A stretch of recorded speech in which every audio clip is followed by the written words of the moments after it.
예, 안녕하세요. 예, 추운 밤인데 여러분들 이곳에 오시느라고 정말 수고가 많으셨습니다. 조금 전에 찬송이 너무 좋았죠? 저는 천사들이 나타난 줄 알았어요. 그 가사와 또 삶이 함께 어우러진 그런 참 귀한 찬송을 들을 때 마음속 깊은 곳에 감동이 됐습니다. 2025년도 우리와 함께 하신 주님께 감사드리면서 임마누엘을 누리자라는 주제를 가지고 우리가 지난 한 해 동안 생활할 수 있었는데 어, 정말 하나님께서 우리에게 보람된 한 해가 될 수 있도록 인도해 주신 것에 감사를 드립니다. 이 시간에는 2026년도 우리 지구의 약속의 말씀을 나누도록 하겠습니다. 혹시 노트가 없으신 분 있으면 손을 좀 들어주시면. 네, 네, 다 있죠? 네, 노트 보시면서 하겠습니다. 주제는 그리스도를 본받는 자가 되자라는 주제이고, 말씀은 고린도전서 11장 1절. 우리 다 같이 한번 읽어보죠. 자, 시작. 내가 그리스도를 본받는 자 된 것 같이 너희는 나를 본받는 자가 되라. 네, 이 말씀을 가지고 2026년도 한 해를 저희가 생활하도록 하겠습니다. 바울 사도는 무조건 자기를 본받으라고 말하지 않았습니다. 바울 자신이 그리스도를 본받는다라고 하면서 내가 그리스도를 본받는 것처럼 나를 본받으라고 그렇게 요구했습니다. 바울 사도는 맹목적으로 자기만을 따라오기를 원하지 않았던 것입니다. 그는 자기가 그리스도를 따르는 것처럼 그리스도인들도 자기를 따르기를 원했던 것입니다. 그리스도의 본은 완전하고 흠이 없지만 사람은 그렇지 못하기 때문입니다. 우리가 바울 사도를 본받는다면 우리도 바울처럼 그리스도를 본받아야 되는 것입니다. 그리스도를 본받는 사람은 다른 사람을 대할 때 사랑으로 배려하면서 겸손한 마음으로 섬기는 것입니다. 1년간 우리가 힘써야 할 강조점들, 약속을 위한 조건들을 말씀드립니다. 그 첫째는 그리스도의 겸손을 본받는 것입니다. 빌립보서 2장 5절부터 7절을 보시면 너희 안에 이 마음을 품으라. 곧 그리스도 예수의 마음이니 그는 근본 하나님의 본체시나 하나님과 동등됨을 취할 것으로 여기지 아니하시고 오히려 자기를 비워 종의 형체를 가지사 사람들과 같이 되었고 라고 말씀하셨습니다. 우리 그리스도인들은 그리스도의 마음을 품어야 합니다. 그분은 매우 겸손하셨는데 이러한 겸손은 특히 우리가 그분에게 꼭 배워야 할 점입니다.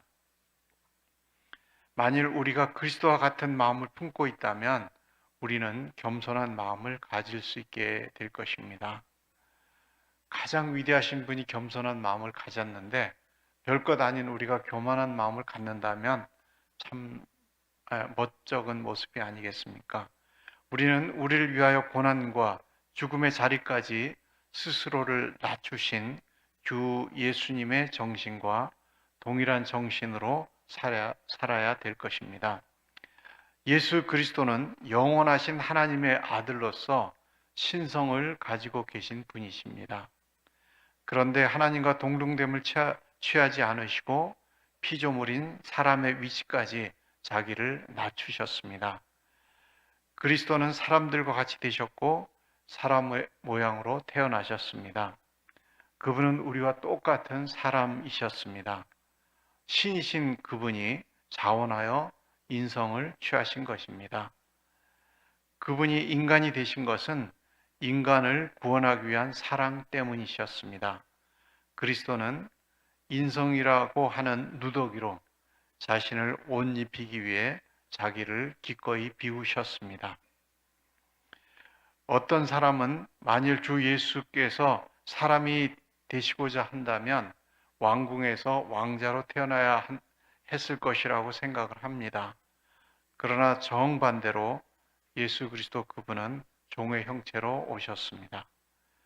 그리고 자기 육신의 아버지와 함께 목수의 일을 하시면서 육체적 노동자인 비천한 신분을 가지고 성장하셨습니다. 그분의 전 생애의 삶은 자기를 낮추는 겸손한 삶이셨습니다. 모든 성도들에게 부요함을 주시기 위해서 그분은 가난을 선택하셨습니다. 예수 그리스도의 삶은 병자와 가난한 자들을 가까이 하시고 그들의 삶에 깊은 관심을 갖고 그들을 치유하신 모습에서 이러한 사실들을 볼 수가 있습니다. 그분이 부유함을 택하셨다면 가난하고 소외당하는 자들은 결코 그분 곁에 가까이 나갈 수가 없었을 것입니다. 그러나 그분이 자기를 낮추셨기 때문에 누구라도 마음만 있으면 그분께 나갈 수 있게 된 것입니다. 예수 그리스도의 무엇보다도 가장 낮은 비하의 단계는 십자가에서 죽으시는 죽음이었습니다.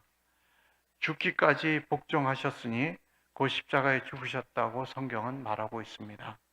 그분의 죽음은 저주받은 죽음입니다.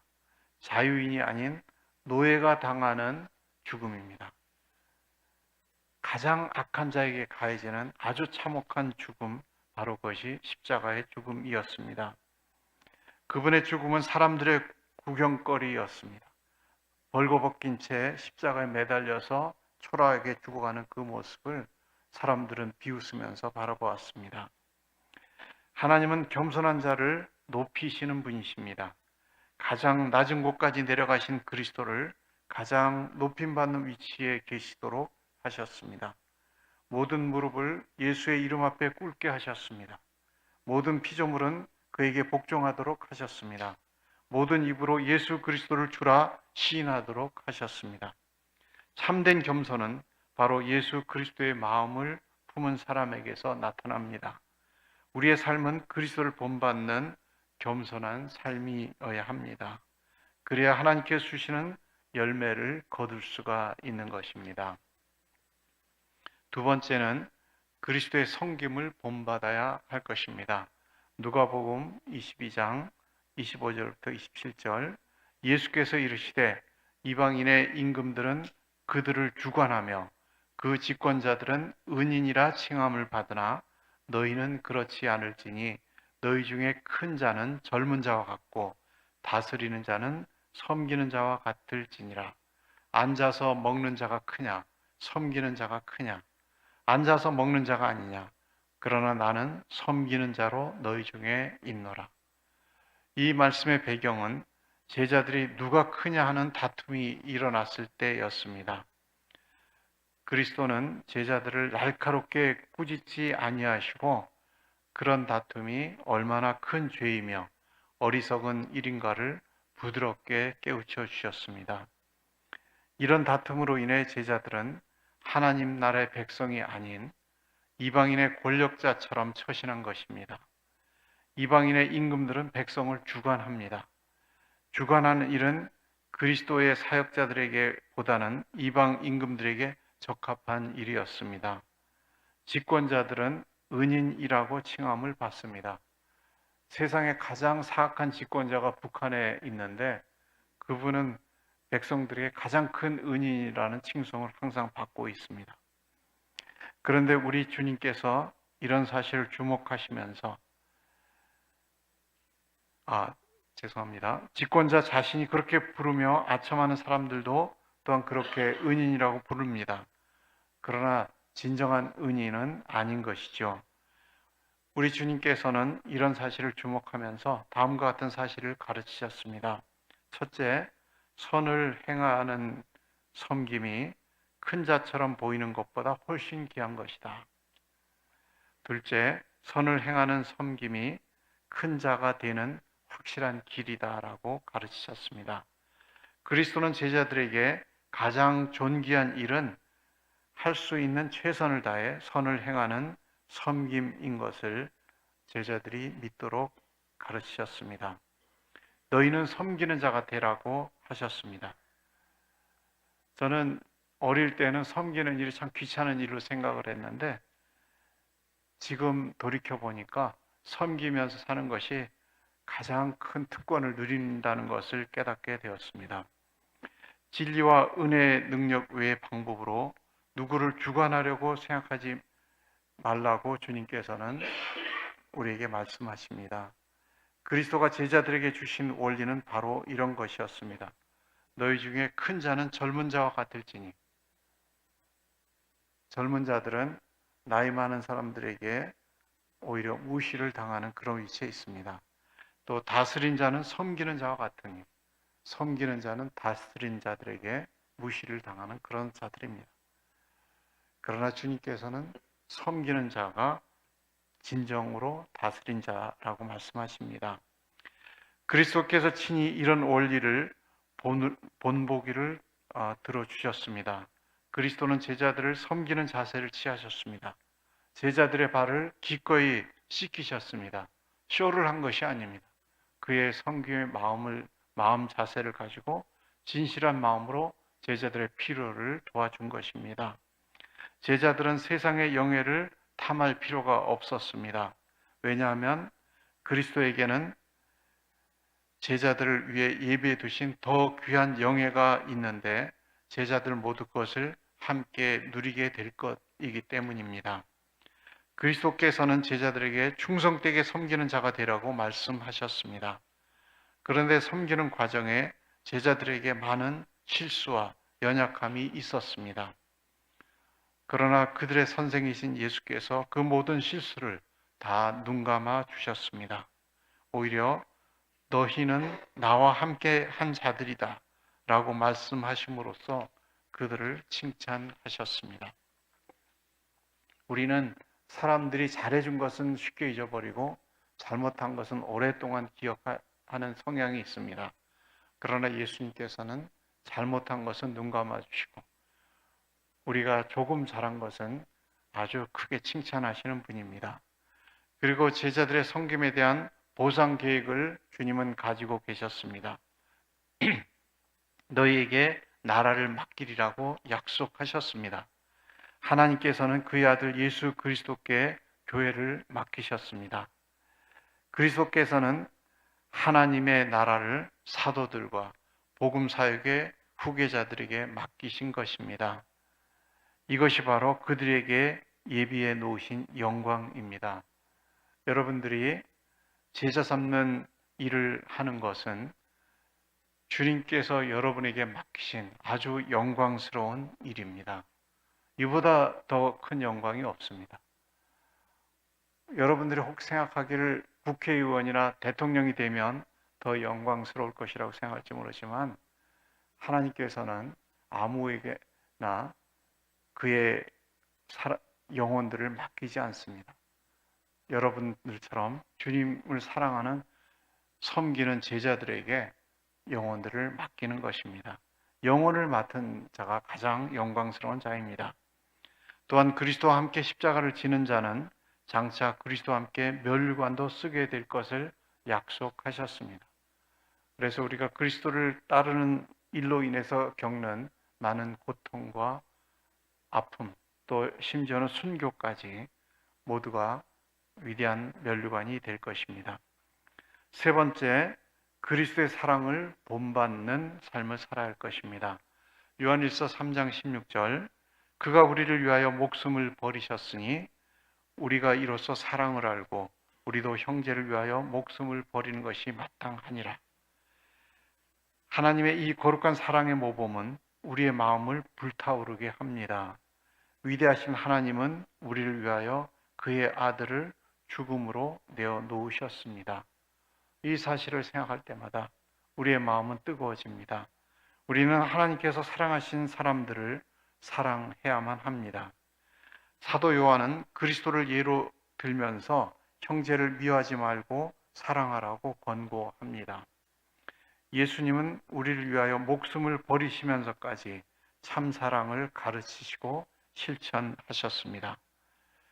사도 요한은 가인의 예를 들면서 사랑에 반대되는 개념인 미움을 이야기합니다. 미움이 살인의 가장 처음 동기이기 때문에 사람의 중심을 보시는 하나님께서 미움을 살인과 같이 취급하십니다. 요한은 형제를 미워하는 자, 곧 살인하는 자에게 영생이 없다고 말을 합니다. 요한의 이 말은 살인이 결코 용서할 수 없다고 용서할 수 없는 죄라고 말하는 것은 아닙니다. 여기서 말하고자 하는 것은 하나의 일반적인 원리로서 신자에게 있어서 미움은 전혀 어울리지 않는 성품이라는 것입니다. 여러분들이 누군가를 미워한다면 그것은 전혀 어울리지 않는 것이죠.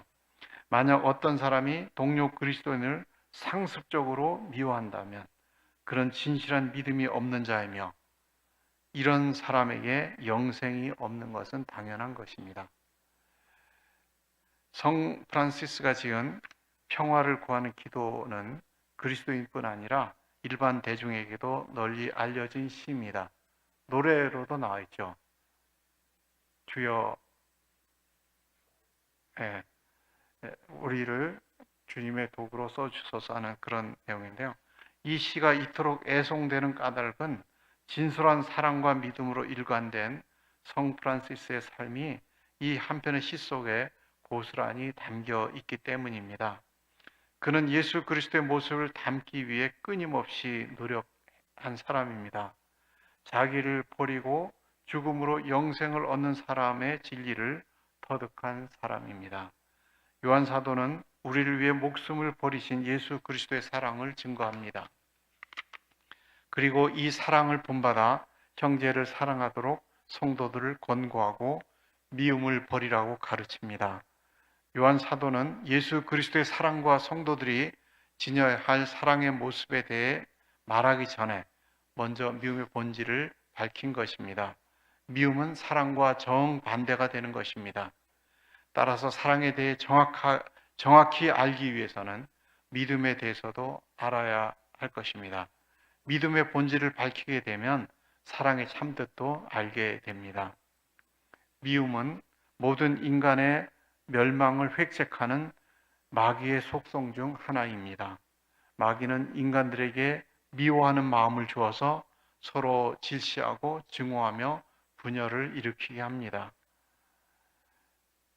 오늘날 세계 각처에 전쟁이 일어나고 있는데 그 전쟁의 배후에는 말할 수 없는 믿음이 증오가 거기에 도사리고 있는 것을 볼 수가 있습니다.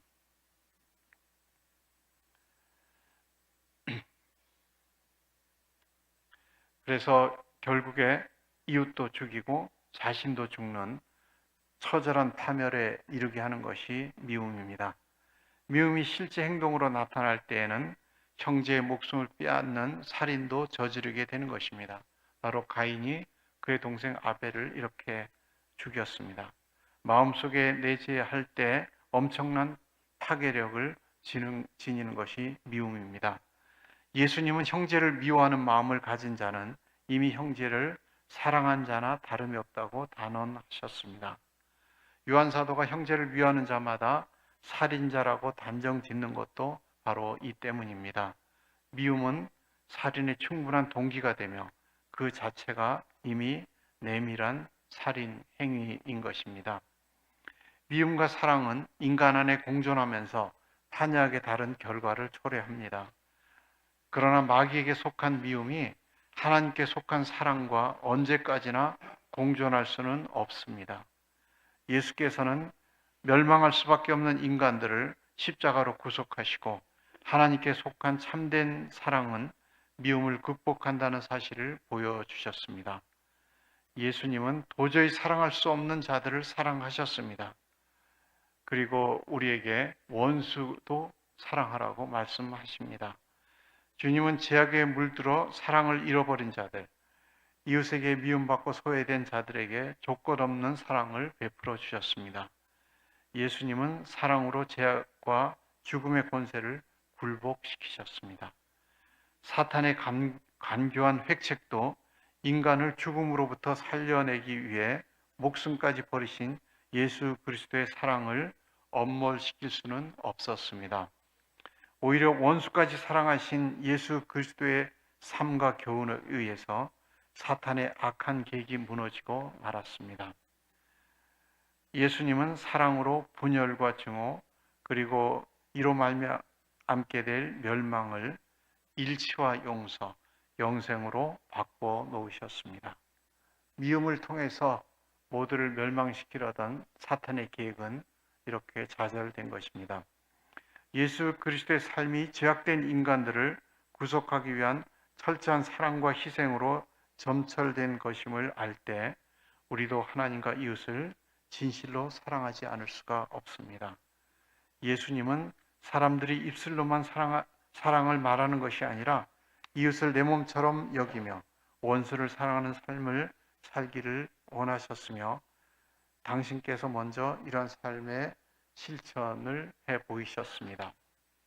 따라서 그리스도인들이 이웃과 더불어 나누어야 할 사랑은 실제로 내 몸을 움직여 봉사하며 내 가진 것을 아낌없이 나누어주는 사랑을 하는 것입니다.